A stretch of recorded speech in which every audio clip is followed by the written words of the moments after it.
인사하겠습니다. 마라나타. 네.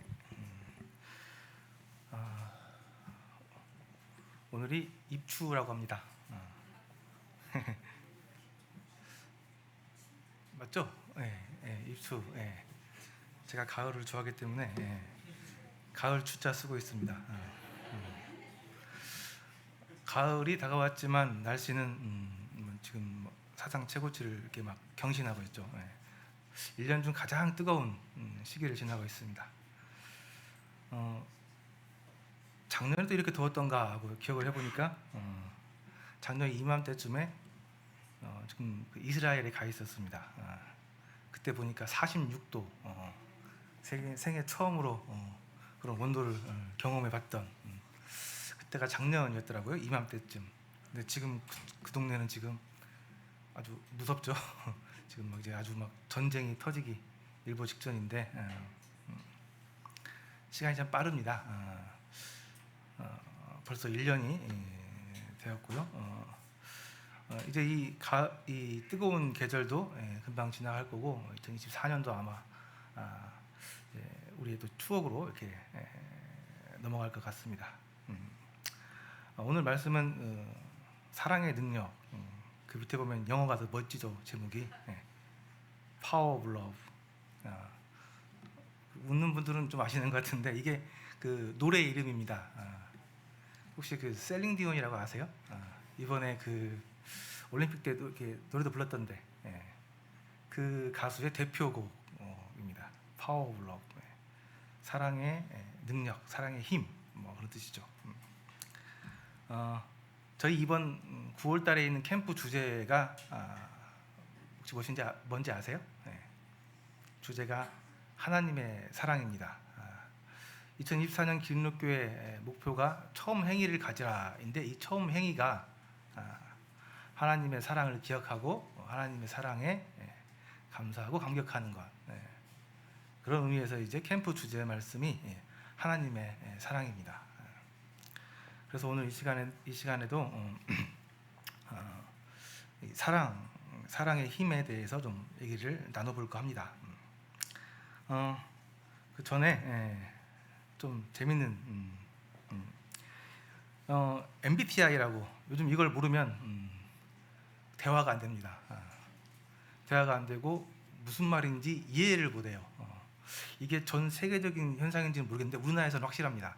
우리나라에서 이 MBTI를 모르면 약간 대화하기 어려운 성격 검사예요. 성격. 사람들의 행동을 이해하는 틀인데 이 MBTI 이전에는 기질 검사라고 있었어요. 기질 검사. 그래서 우울, 점액, 담즙 해가지고 이렇게 했었는데 어느 순간 이게 MBTI로 바뀌어가지고 뭐 ENFP 뭐 이렇게 합니다.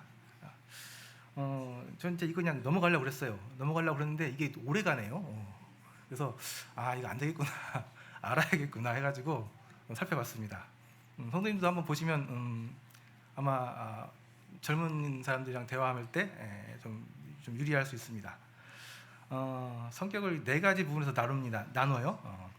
에너지 방향이나 주의 초점에서는 이게 했을 때 외향적인 사람이 있고 내향적인 사람들이 있죠. 이제 외향적인 사람들은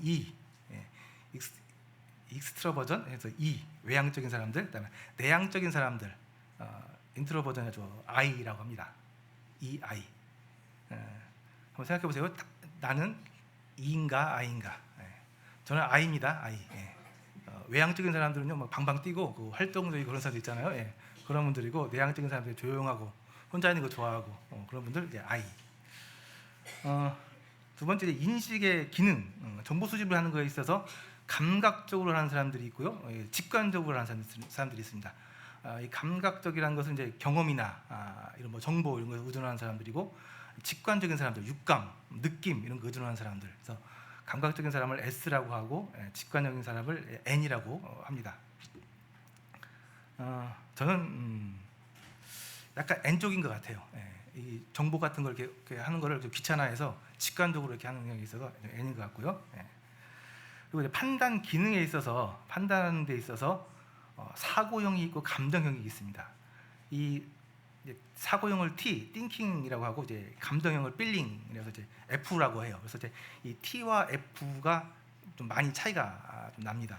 그래서 뭐 좀 뭔가 이렇게 판단할 때 이거를 뭐 주관적으로 아니 객관적으로 또 이제 진실에 입각해서 분석적이고 객관적으로 판단하는 사람들 이제 T형이라고 하고 감정적으로 접근하는 사람들 있죠. 예. 상황을 좀 보고 또 이렇게 감정적으로 느낌적으로 접근하는 사람을 이제 F라고 합니다. 그리고 이제 그래서 저같이 이제 감정이 좀 약한 사람들은 이제 T, 로봇 같다고 하죠. T. 그리고 이제 감정이 풍부한 사람들이 있어요.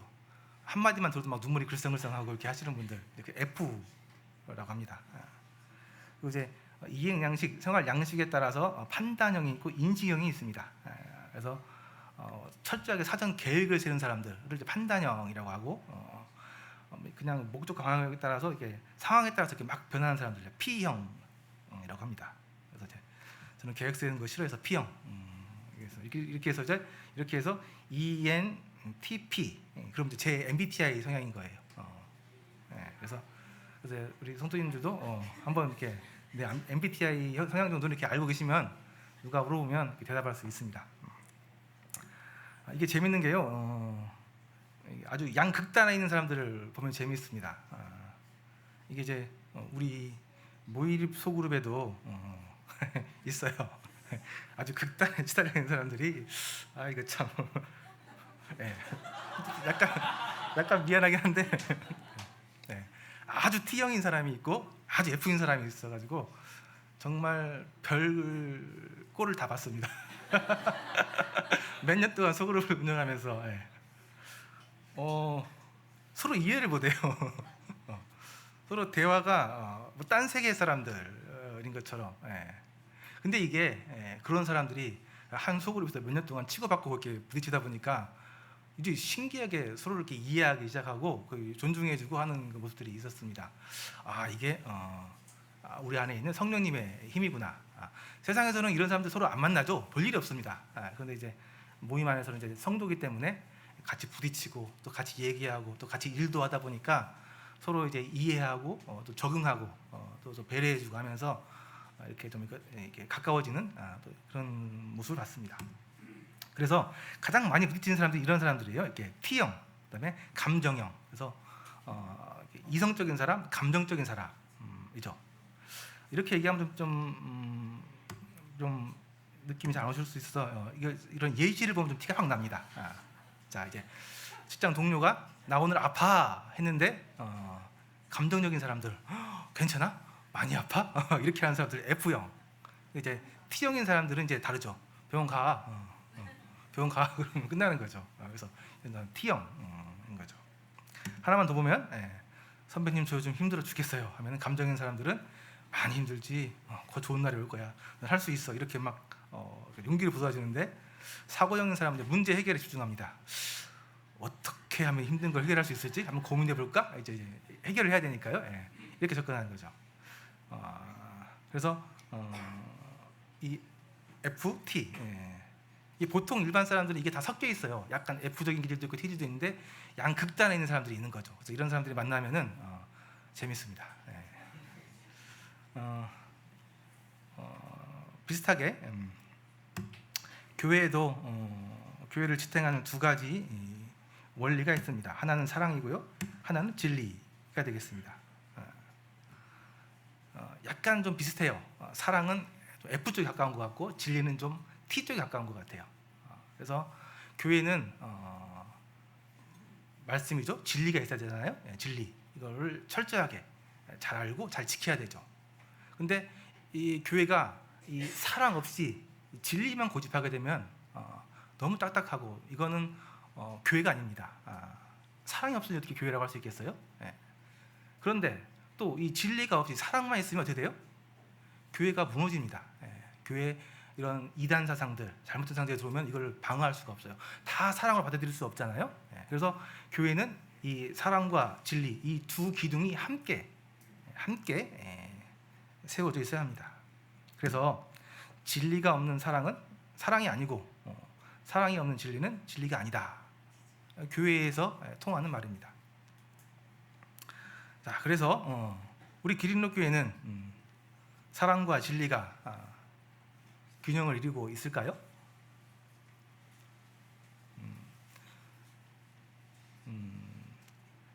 오늘 말씀해 보실 텐데요. 이 소아시아 지역에 7개 교회가 있었잖아요. 그 중에 이제 사랑이 없다고 책망받은 교회가 에베소 교회였습니다. 에베소 교회 조금 이따 보시면 아시겠지만 진리 아주 잘 했습니다.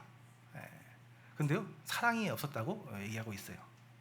반대로 사랑은 있었는데 진리가 없었던 교회가 있었습니다. 이세벨을 용납했던 교회, 두아디라 교회라고 했습니다. 그래서 이 사랑과 진리가 이 균형을 잡고 있는 것, 이게 얼마나 중요한 건지 다시 한번 생각해 보게 되는 거고요.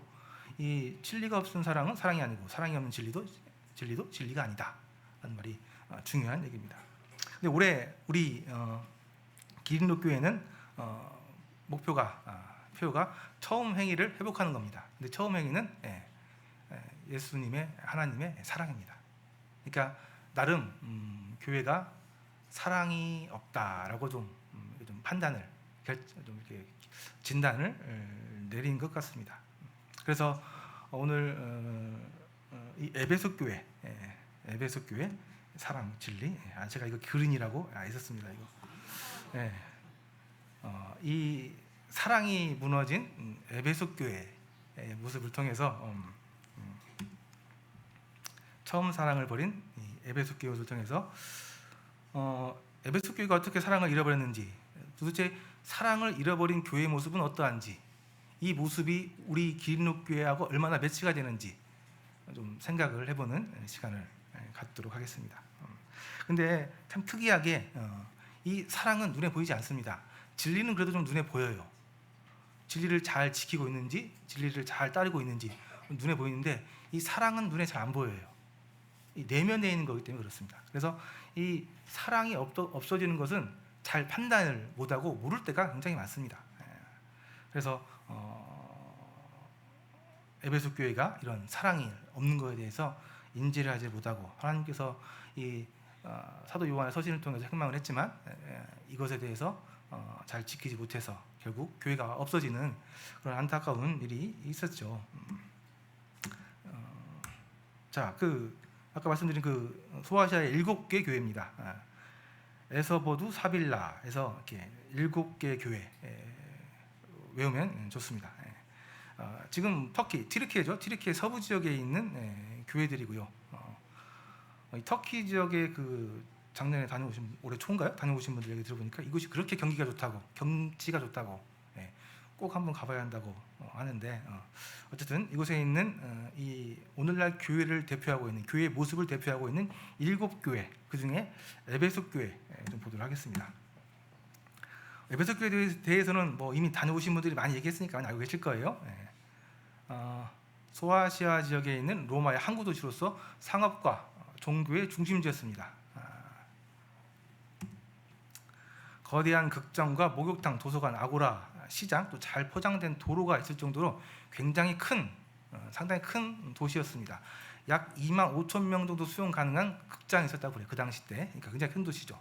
또 로마의 항구 도시로서 어느 정도 로마로부터 자치권이 좀 있는 그런 도시였습니다. 보통 이런 도시에는 총독이 파견되는데, 이 에베소 교회는 총독이 파견되지 않고 자치적인 그런 행정이 좀 인정받았던 그런 도시였고요. 에베소 교회 가장 유명한 것 중에 하나는 이 아데미 신전이죠. 세계 7대 불가사의 중에 하나인, 어떻게 그렇게 큰 신전을 지을 수 있었는지 계산이 안 되는 그런 불가사의 중에 하나인 아데미 신전이 있던 곳입니다. 그래서 이곳에 많은 종교인들, 순례오는 종교인들로 인한 숙박업, 또 기념품 판매, 이런 일로 인해서 많은 경제적인 부를 누리고 있던 도시였습니다. 이 에베소 도시에 카이스테르라는 강이 있는데요. 이 강 하구가 이 항구가 만나는 지역입니다. 그런데 시간이 지나면서 이 하천에서 내려온 토종물들이 쌓여가지고 이 항구의 기능을 잃어버렸습니다. 그래서 이 에베소 도시는 나중에 시간이 지나서 한번 이전을 합니다. 약간 언덕 쪽으로 이전을 하게 돼요. 항구 도시의 기능을 잃어버린 이후로는. 그래서 이제 그 이후로는 항구 도시로서의 기능은 이제 잃어버리고 이 신전과 연관된 아르테미 신전과 연관된 종교 중심의 도시로 변하게 됩니다. 이런 곳에서 사도 바울님께서 에베소 교회를 이렇게 개척하신 거죠. 예. 그래서 이 에베소고요. 에베소 이곳에 있는 에베소 교회는 소아시아 지역의 중심 교회였습니다. 아까 그 7개 교회 보셨죠? 이 7개 교회들이 이 에베소 교회를 중심으로 해서 개척된 교회들입니다. 그러니까 이 에베소 교회가 본부 되는 거죠.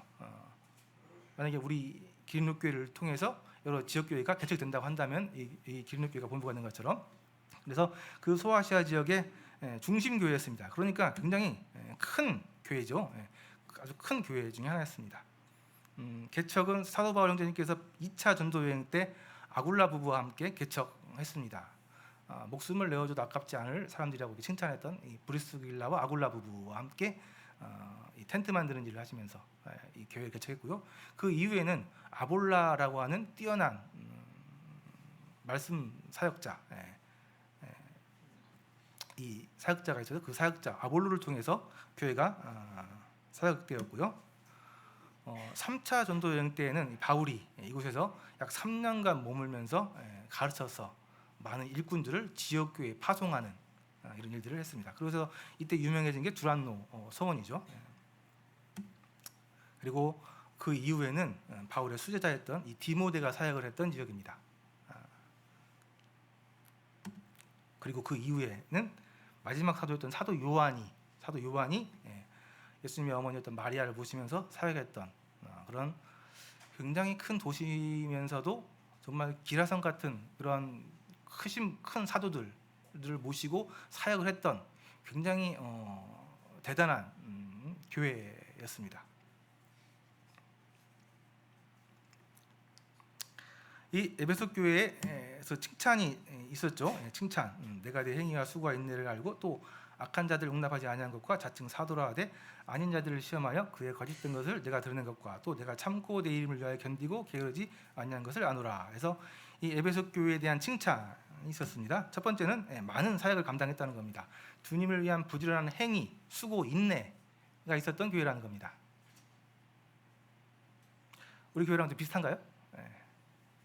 많은 행위, 사역들이 있었고요. 또 많은 성도들의 수고가 있었고 성도들의 많은 인내가 있던 그런 교회였습니다. 악한 자들 용납하지 않았다. 여기 표현은 이제 거짓 사도라고 표현되어 있고요. 니골라당 얘기하는데요.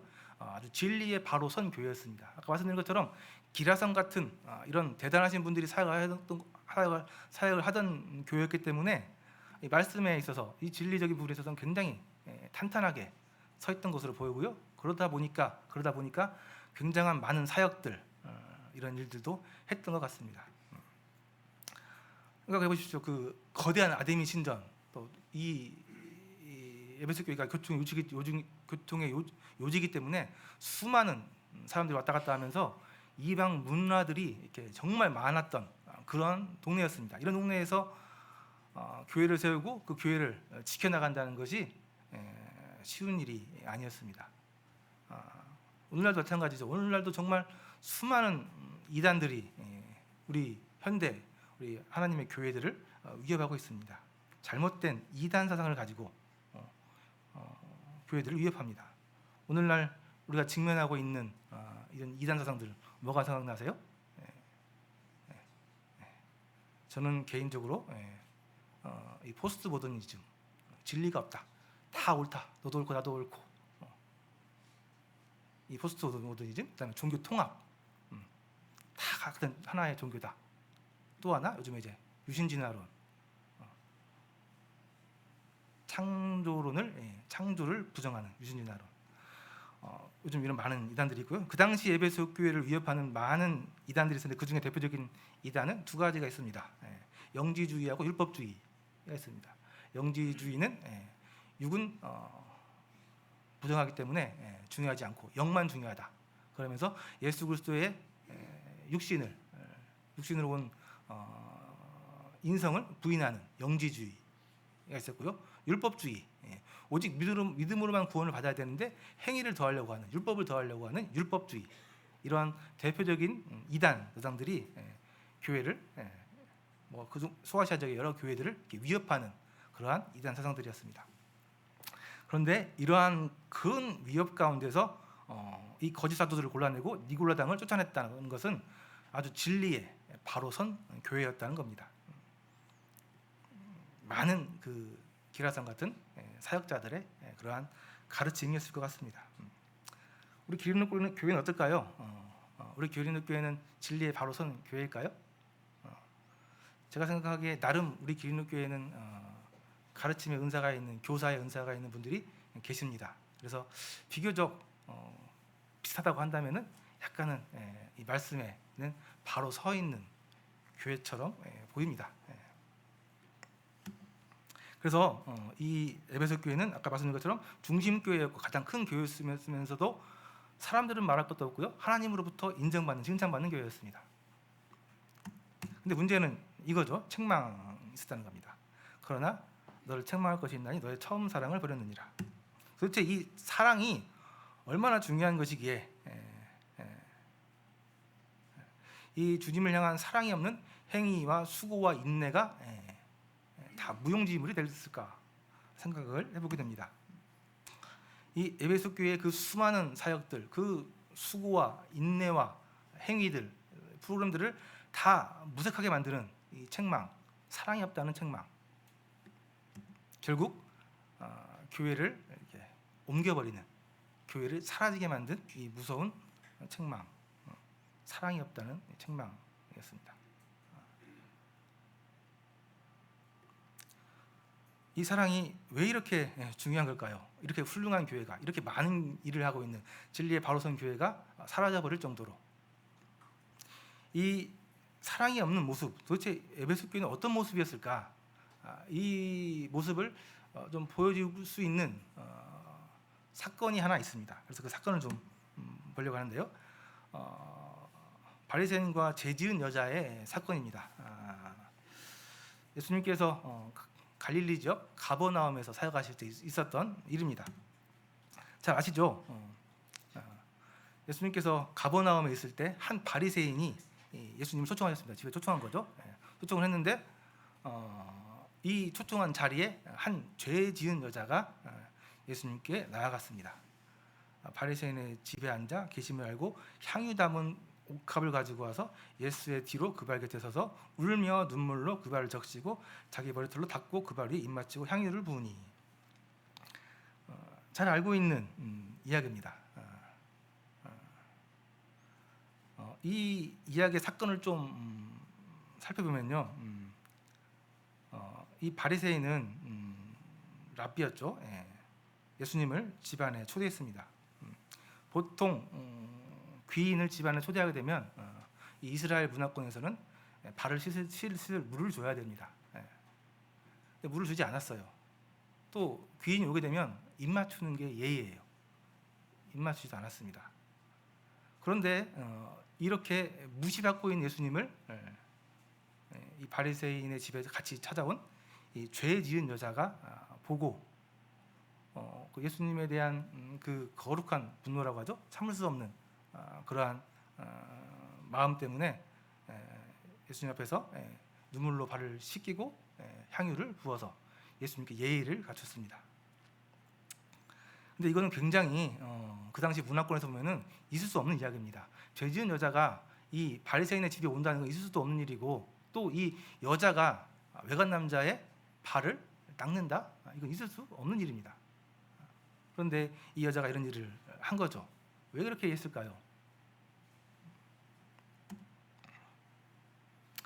먼저 이 바리새인부터 보도록 하겠습니다. 이 바리새인은 율법을 잘 지키는 랍비 선생님이죠. 제가 그 성경에 나오는 사람들 중에 한때 막 비방하고 욕했던 사람들 중에 몇 부류가 있는데 그 중에 한 부류가 여기 바리새인들입니다. 도저히 이해가 안 됐어요. 구약에서는 그 출애굽한 이스라엘 사람들, 저 사람들 정말 왜 저러는 거야? 이해가 안 되고 비방했던. 또한 부류의 사람들은 이스라엘의 역대 왕들, 왕이 돼가지고 왜 저러지? 이해하기 어려웠던 사람들. 신약에서는 이 사람들입니다. 이 바리새인들. 근데 나중에 알고 보니까 이 바리새인들이 그렇게 욕먹을 사람들이 아니더라고요. 바리새인들 대단한 사람들입니다. 이스라엘 독립을 위해 목숨을 걸고 싸웠던 사람들이고, 나중에 사두개인과 나눠질 때도 권력에 붙지 않고 굳건하게 나왔던 아주 용기 있는 훌륭한 분들이에요. 613개나 되는 그 수많은 율법 조항들을 목숨 걸고 지키는 사람들입니다. 인간적으로 봤을 때 그들의 절제력, 용기, 또 지능, 인내력, 감히 우리가 판단할 수 없는 수준의 사람들입니다. 이 사람들이 바리새인들이었습니다. 근데 아이러니하게도 이 바리새인들이 예수님 앞에서 엄청난 욕을 먹었죠. 예수님께서 말씀하십니다. 자기를 사랑하고 자기 의를 자랑한다라고 얘기하고 계세요. 바리새인들에 대한 평가에 있어서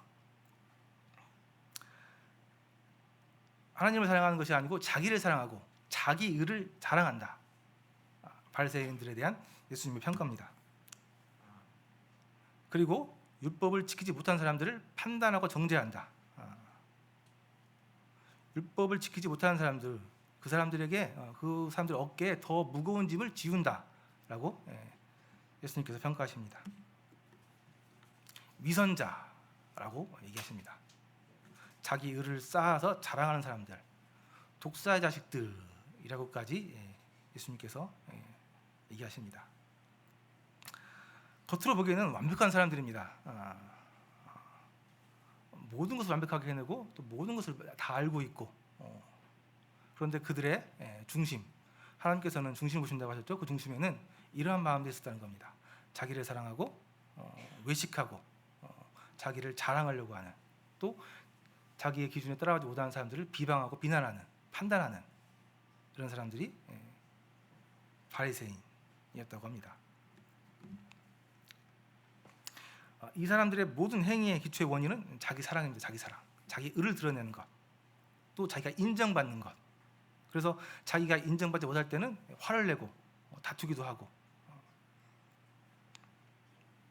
그런데 이 사람들이 이렇게 율법을 잘 지켰는데, 사실 진짜 율법은 뭐라고 성경에서 말씀하고 있습니까? 율법학자가 예수님께 찾아와서 가장 큰 계명이 뭡니까? 물어봤을 때 예수님께서 해주신 말은 하나님을 사랑하고 내 이웃을 사랑하는 게 최고의 계명이라고 말씀하셨어요. 그런데 이렇게 수많은 율법들을 다 지킨 이 바리새인들은 하나님을 사랑하지 않고 내 이웃을 사랑하지 않았습니다.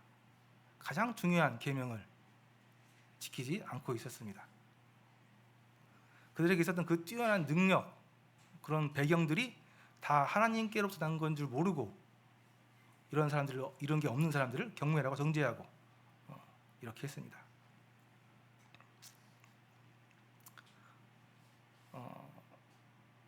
우리는 바리새인일까요?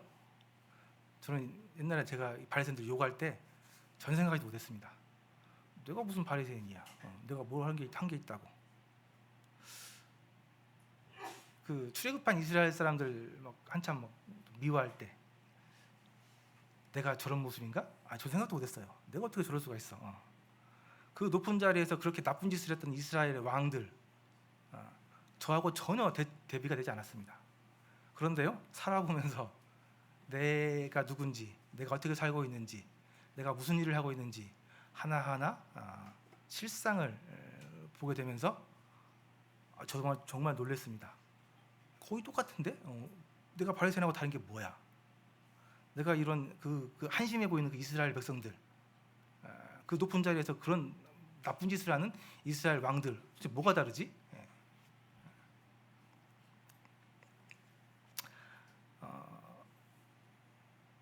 부인하기가 어려웠습니다. 이 정말 말도 안 되는 사람들이, 이 말도 안 되는 사람들의 모습이 나에게 있다는 것에 대해서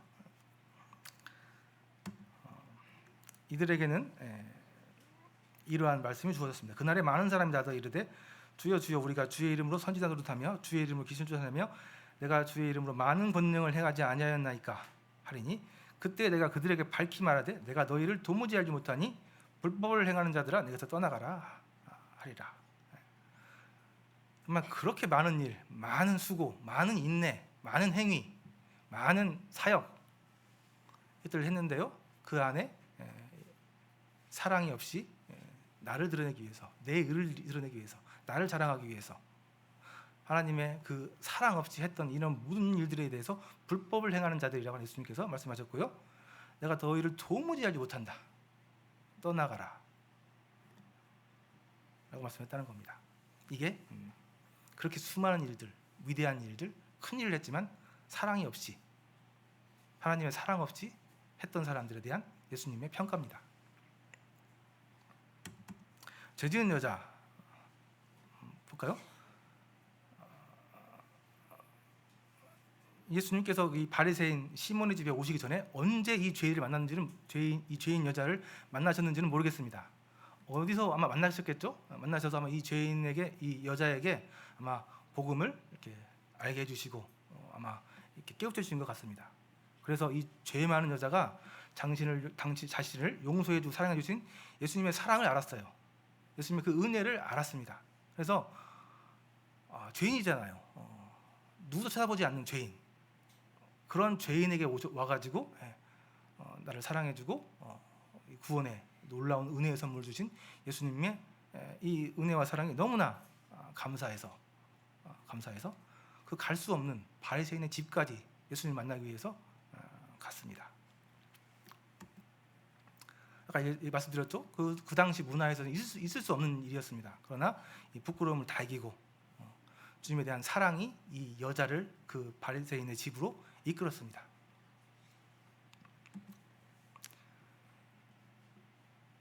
감히 예수님 만났는데도 불구하고요, 감히 예수님의 얼굴을 쳐다보지도 못하고 눈물만 흘리면서 주님 앞에서 이렇게 눈물만 흘리면서 있었습니다. 참 대비되죠. 그 우리가 알고 있는 그 바리새인, 성전에 올라가서 기도하면서 고개를 빳빳이 쳐들고 내가 이것도 했고 저것도 했고 이것도 했고 나는 여기 있는 죄인과 같지 않다라고 얘기했던 그 바리새인. 하나님의 사랑과 은혜와 어떠한 은혜를 누렸는지 알고 있는 사람들의 겸손한 모습입니다. 향유를 옥합을 깨뜨려서 뿌렸습니다. 그 문화적인 그런 내용을 봤을 때 아마도 그 여인의 평생을 모은 전 재산이었을 것이라고 얘기합니다. 예수님 앞에서 이 전 재산을 드리는 게 전혀 아깝지 않았습니다. 한치의 망설임도 없이 옥합을 깨뜨려서 주님의 발 앞에 머리에 쏟았습니다. 자신의 모든 것을 다 드렸지만 내가 주님으로 받은 그 사랑 앞에서는, 은혜 앞에서는 도저히 더 감당이 안 되기 때문에 오히려 더 죄송해하는 그런 여인의 모습입니다. 그 여인에 대한 예수님의 평가는 사랑이 많았다라고 표현하고 있습니다. 이 여인의 모습 가운데서 이 여인의 여인의 능력, 자랑, 위선적이거나 또 자신의 의를 드러내려고 하는 그런 모습들이 보이시나요? 보이지 않죠. 이것이 예수님의 사랑을 알고 있는, 예수님의 사랑을 품고 있는 사람의 모습입니다.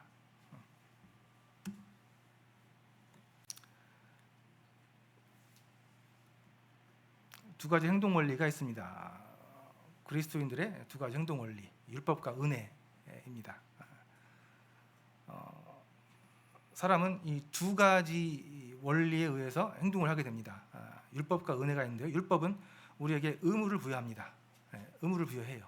그래서 이 의무를 부여하기 때문에 이 의무를 율법은 하게 만드는, 타의적으로 우리를 일을 하게 만듭니다. 그리고 그 결과에 대해서 책임을 져야 됩니다. 하면 괜찮지만 안 하면 죄가 되는 거예요. 그래서 이 율법은 우리에게 부담입니다. 그리고 이 율법을 하는 것은 결국 자기 자랑, 자기 사랑입니다. 한 가지 다른 원리가 예수 그리스도의 십자가 사역을 통해서 우리에게 주어졌는데, 은혜에 의한 원리입니다. 우리에게 뭔가를 하라고 지시하지 않고 우리에게 뭔가를 해주십니다. 해주신 거에 대한 감사, 그 감사가 우리를 자발적으로 일을 하게 합니다. 그래서 우리는 이 일을 해도 안 해도 그 안에 그 일 한 거에 대한 책임이 없습니다. 그래서 자유하죠. 그래서 부담도 없고 기쁨 가운데, 즐거움 가운데 이 일들을 할 수 있습니다. 그래서 이 원동은, 이 은혜에 의한 그 원리는 하나님의 사랑이 능력이 됩니다. 이게 이제 은혜의 원리입니다. 그래서 이 은혜가 사랑이죠. 사랑과 예수 그리스도에 대한 사랑과 그분의 은혜에 대한 감사, 감격, 이것이 원인이 되어서 하는 것, 이것이 은혜로 살아가는 사람들의 모습입니다.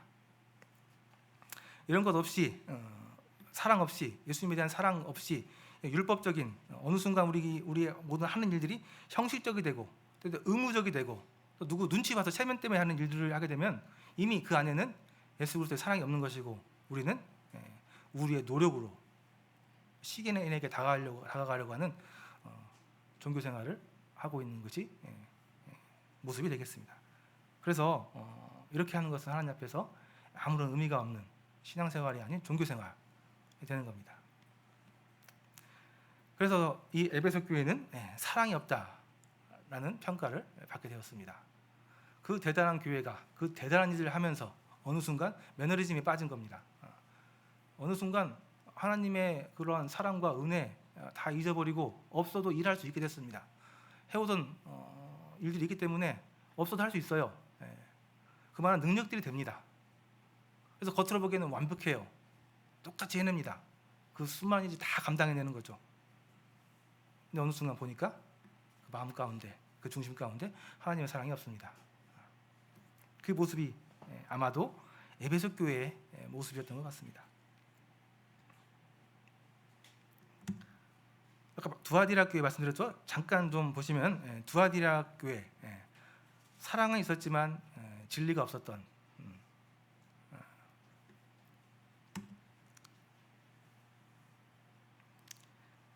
그 두아디라 교회, 사대교회와 버가모 교회 사이에 있습니다. 이 두아디라라는 도시는 작은 도시예요. 로마의 군사적 요충지였습니다.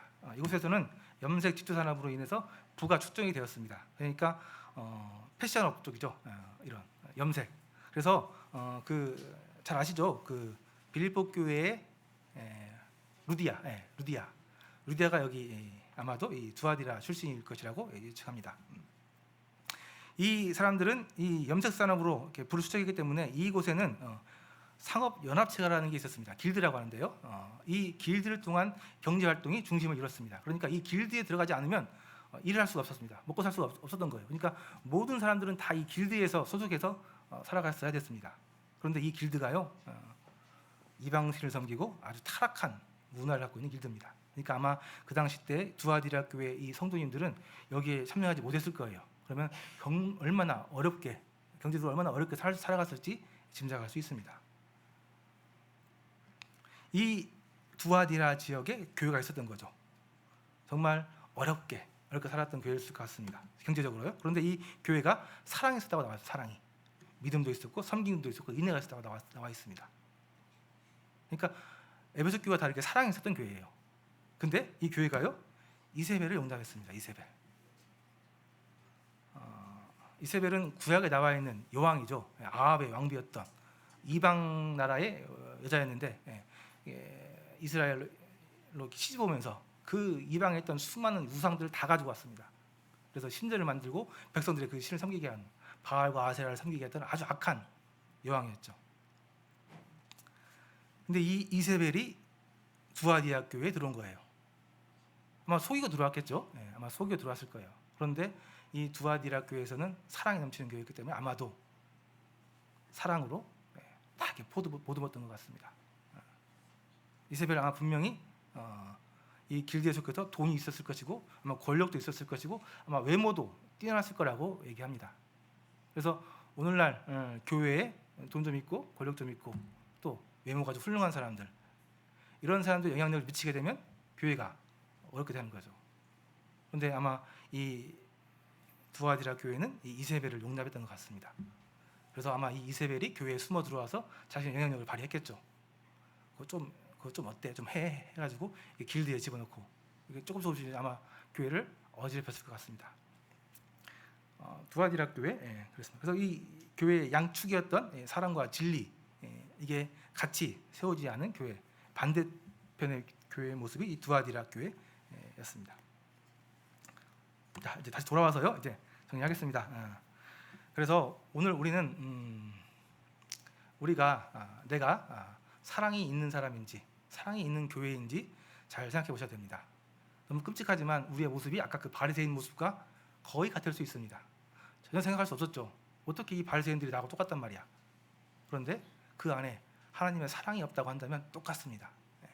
결국 사랑이 없다는 얘기는 자기의, 나 자랑, 사랑 없이 하는 모든 일들은 결국 나를 드러내기 위한 그런 일입니다. 그래서 주님과 주님의 사랑과 은혜에 대한 감사와 감격으로 살아가는 것이, 그렇게 교회 생활을 하는 것이, 교회에서 수고하고 헌신하고 또 봉사하는 것이 사랑으로 교회를 사랑하는 모습입니다.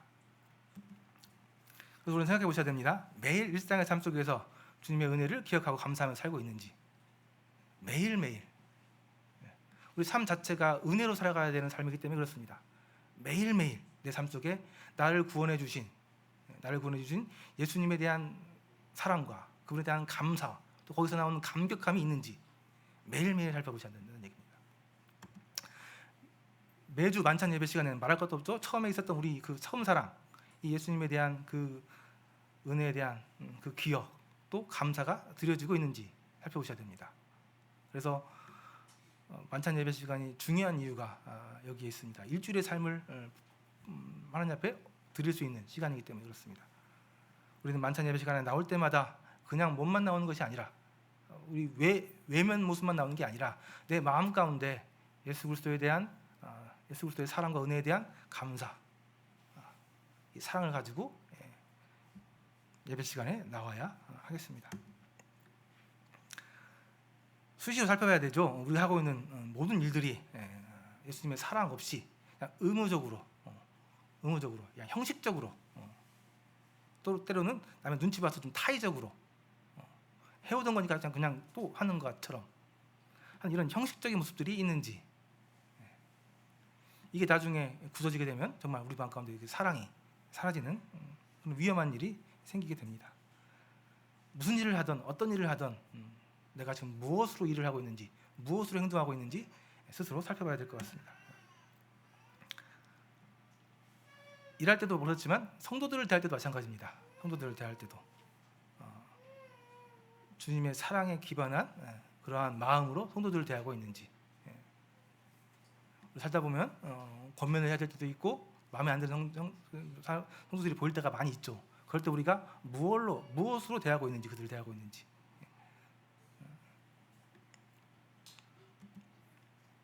또 가장 중요한 것은 모든 일에 기도로 주님과 동행하고 있는지, 내가 하나님의 능력으로 또 하나님과 함께 일을 하고 있는지 안 하고 있는지, 살고 있는지 안 살고 있는지를 가장 잘 보여주는 표시가 이 기도가 되겠습니다. 기도를 하고 있는지 안 하고 있는지, 기도를 안 하고 있다면은 거의 뻔합니다. 그냥 형식적으로 하고 있는 거예요. 기도를 통해서 하나님을 기억하고 하나님의 사랑을 내 마음에 채우고, 그 기도의 능력으로 내 안에 있는 하나님의 사랑의 힘으로 성도들을 대하고 맡겨진 사역들을 감당하고 또 집회에 참여하고, 그렇게 하셔야 하겠습니다.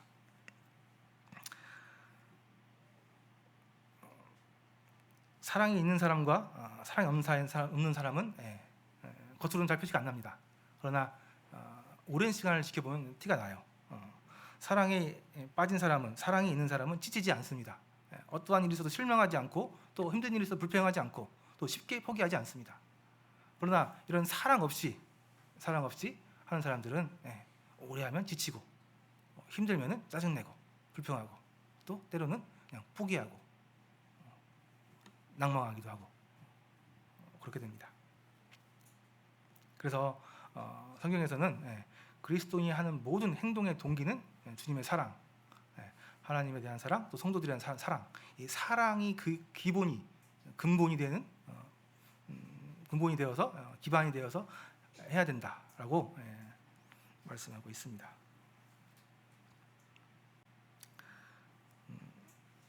그래서 오늘 제가 이 말씀해 드리는 이 5가지 매일매일 좀 되새기면서 우리의 살아가는 모습이 그리스도의 은혜로 살아가고 있는지 아니면 형식적인 종교 생활을 살아가고 있는지 돌아보셔야 하고, 또 그렇게 우리의 사랑이 우리 가운데 잘 깨어나고 또 일하게 될 때 능력 있는 교회 성도의 모습으로 살아갈 수 있게 되겠습니다. 네, 그럼 이상으로 마치도록 하겠습니다. 감사합니다.